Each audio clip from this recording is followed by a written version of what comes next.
Assalamualaikum warahmatullahi wabarakatuh. Apa kabar poros dulurku semuanya? Dimanapun kalian berada, semoga selalu dalam keadaan yang sehat walafiat. Ada punya sakit, semoga segera diberikan kesembuhan oleh Allah Subhanahu wa Ta'ala.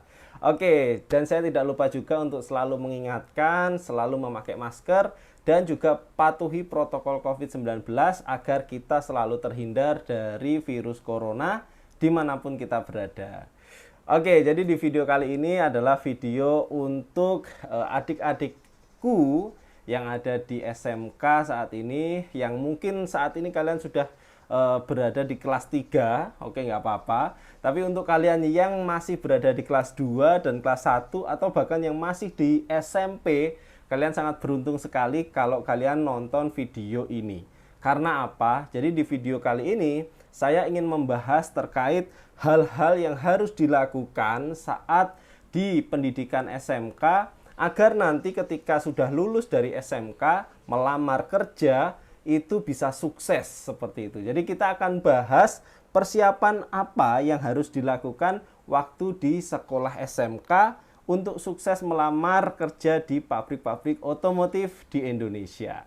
Oke, sebelum kita masuk ke pembahasan, alangkah baiknya kita bumper dulu.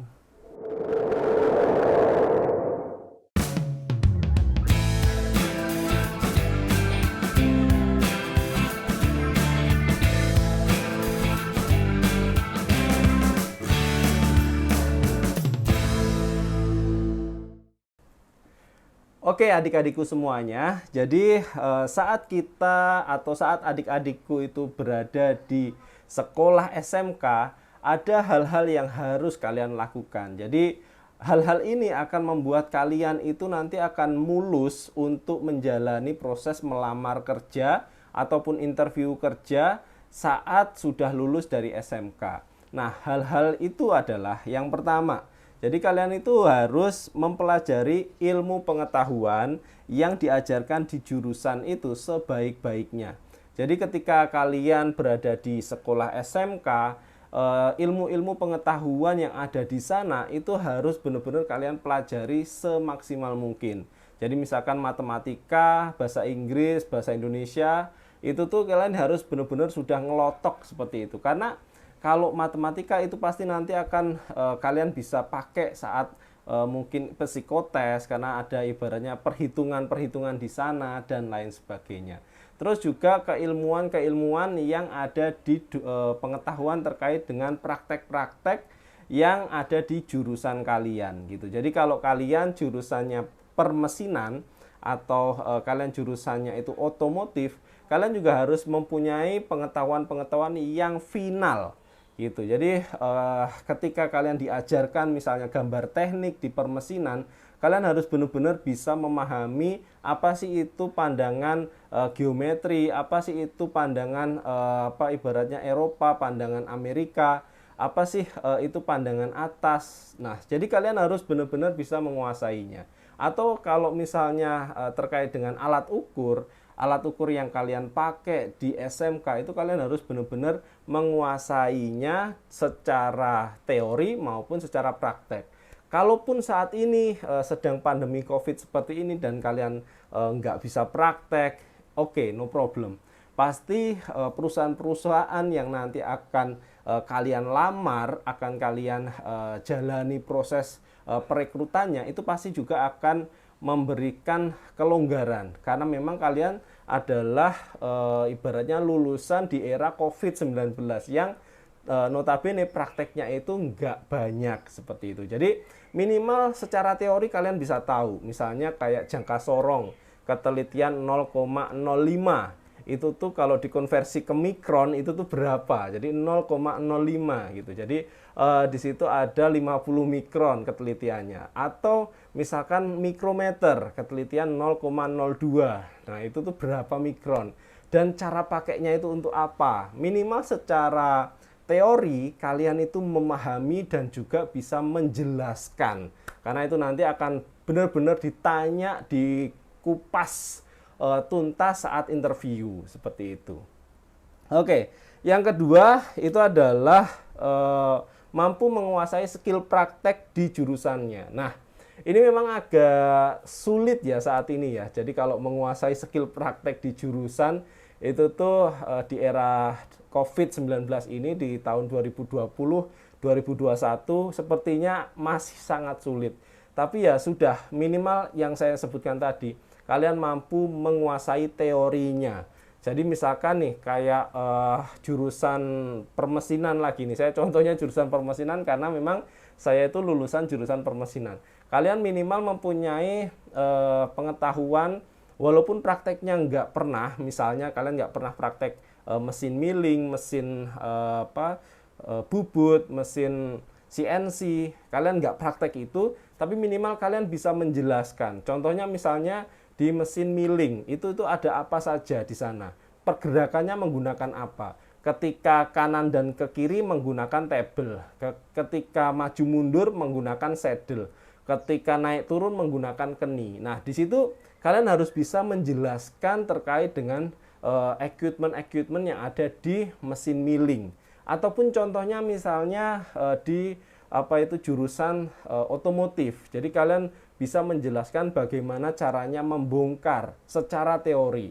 Jadi membongkar mesin, membongkar sasis, itu kalian secara runutan SOP-nya kalian itu bisa menjelaskan kepada interviewernya atau kepada bapak atau siapapun yang merekrut kalian seperti itu. Nah, jadi mampu menguasai skill praktek di jurusannya karena memang nggak ada praktek di tahun 2021 ini, ya apa boleh buat gitu. Jadi minimal kita mampu untuk mengetahui dan memahami SOP, standar operasional prosedur dari setiap proses yang ada. Kalau misalkan kita praktek, itu akan dipakai SOP tersebut.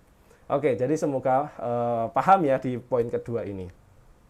Nah, yang ketiga yang harus kalian lakukan saat di SMK ataupun saat pendidikan itu adalah kalian itu minimal ikut organisasi atau mampu bekerja secara grup lah seperti itu. Jadi pasti itu akan ditanya karena bekerja di dunia pabrik itu tuh nggak bekerja sendiri tapi bekerja secara grup.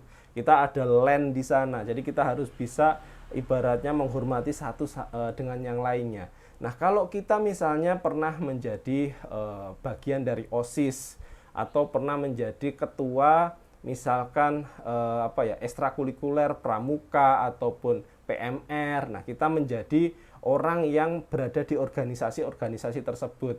Itu akan memberikan kalian nilai tambah gitu. Jadi, ketika nanti kalian sudah lolos psikotes, lolos ibaratnya tahap berikutnya misalnya ada interview, itu kalian bisa untuk bercerita bahwa saya itu ketika di SMK saya pernah menjadi bagian dari OSIS, misalnya jadi ketua OSIS, atau kalaupun nggak muluk-muluk jadi ketua, minimal saya pernah menjadi ketua bagian apa di OSIS sekolah saya, misalkan bagian pendidikan atau bagian olahraga. Nah itu jadi kita bisa bercerita di sana, dan itu akan membuat nilai tambah untuk diri kita.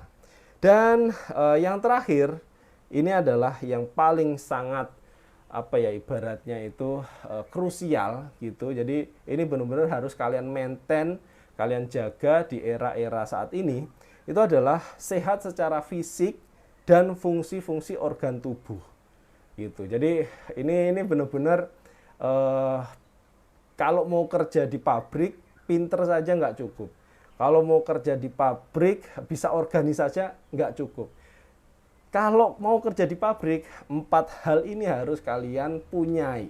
Dan yang terakhir itu adalah sehat secara fisik dan fungsi organ tubuh. Nah ini biasanya akan terlihat saat MCU ya. Jadi sehat secara fisik itu misalnya secara tubuh kita itu sehat, kita nggak punya penyakit bawaan.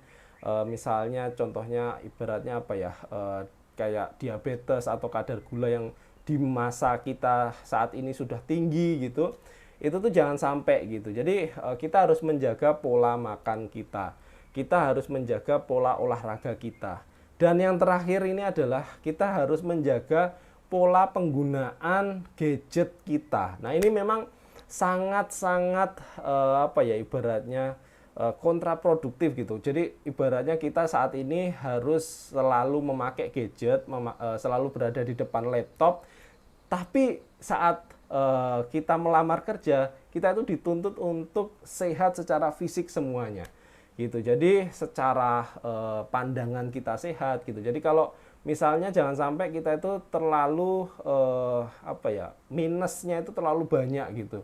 Jadi mata kita itu minus terlalu banyak ataupun plus terlalu banyak. Nah, itu tuh sangat tidak direkomendasikan untuk direkrut.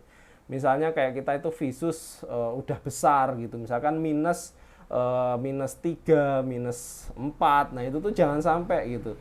Ya oke lah kalau misalkan minus 0,5 atau minus 1 itu biasanya masih ibaratnya dipertimbangkan gitu. Tapi kalau sudah minusnya itu besar, plusnya besar, ataupun silinder seperti itu tuh, itu akan sangat sulit untuk kita lolos dalam perekrutan. Karena memang ketika kita bekerja, kita itu harus bisa dituntut untuk 100% fit.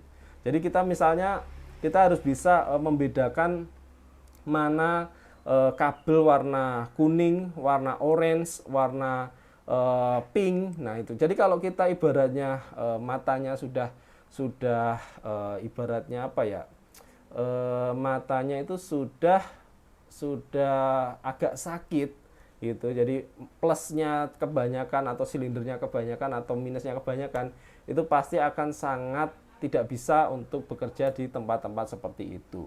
Jadi kalau kalian saat ini masih di sekolah SMK dan sudah mulai kecanduan untuk ngegame pakai laptop, pakai handphone. Kalau kalian nanti cita-citanya adalah untuk bekerja di pabrik, bekerja di perusahaan-perusahaan, saran saya adalah kurangi aktivitas tersebut dan tinggalkan gitu. Jadi kalian benar-benar ibaratnya memakai handphone ataupun memakai laptop itu hanya untuk urusan sekolah gitu. Jadi hanya untuk komunikasi, hanya untuk mengerjakan tugas. Itu biasanya mata kita itu masih bisa untuk tidak sakit seperti itu. Tapi kalau kita sudah kecanduan game, kita sudah ibaratnya intensitas memakai handphonenya itu satu hari itu bisa panjang banget, nggak ada istirahatnya, itu akan merusak mata gitu.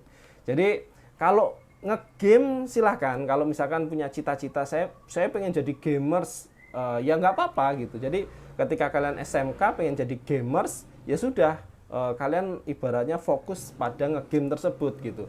Jadi kita akan di sini hanya bercerita untuk adik-adikku yang ada di sekolah SMK yang pengen ketika lulus nanti itu menjadi karyawan di pabrik-pabrik otomotif di Indonesia.